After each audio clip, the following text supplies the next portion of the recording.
fam, welcome back to the African Diaspora News channel. I am Wongel Zelalem bringing you the story. Today's story is about a Hollywood star. I'm sure you all know Thandie Newton. She is a big deal and she has been for a long time in Hollywood.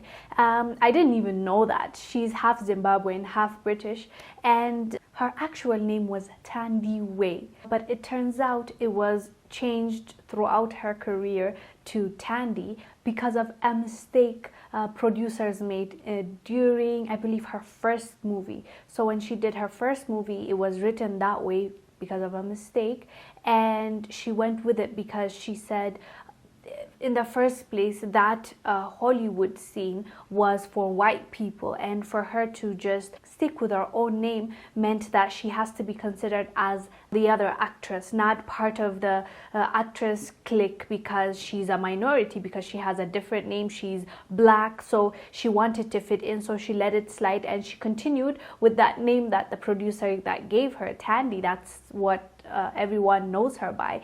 But it turns out her actual name, her Zimbabwean name that her mom gave her, was Thandie.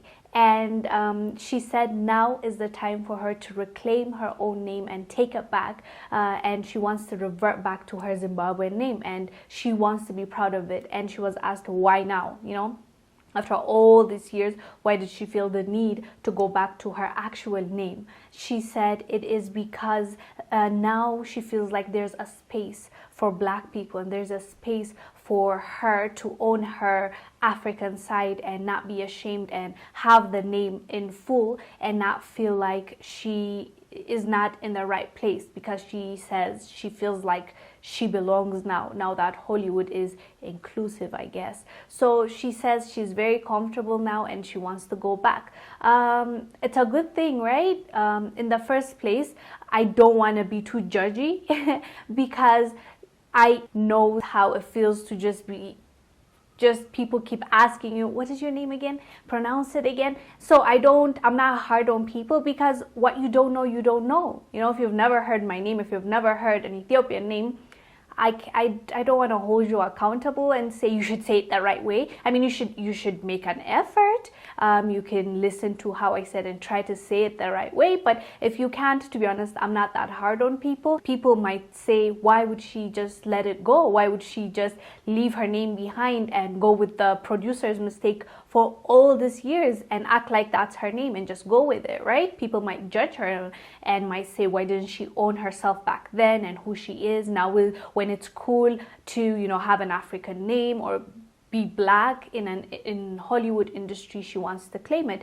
I get where they're coming from too, but I also get her side. Sometimes you get tired of explaining, sometimes you get tired of telling them again and again and again, and you're like, okay, cool, call me what you want to call me, and that's fine. So in her case, she was afraid that, you know, she might lose out on a job because of her name, because they might be like, what is this, you know? And that happens. I saw a research somewhere, I think it was done in the US. If you have like these names, different names like Jermaine, or, you know, those different names that you usually don't find, you know, in white America. So if you have that name, there's less chance for you to get a job.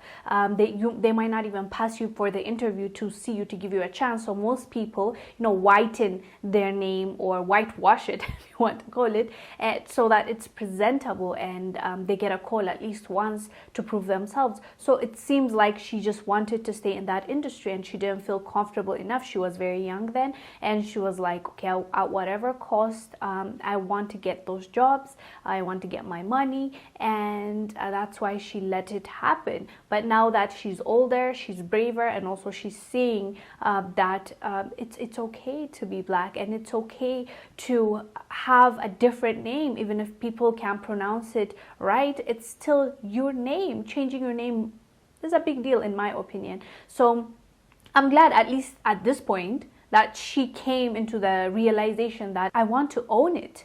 I want to be called by my own name, the name that my mom gave me. So I am happy for her.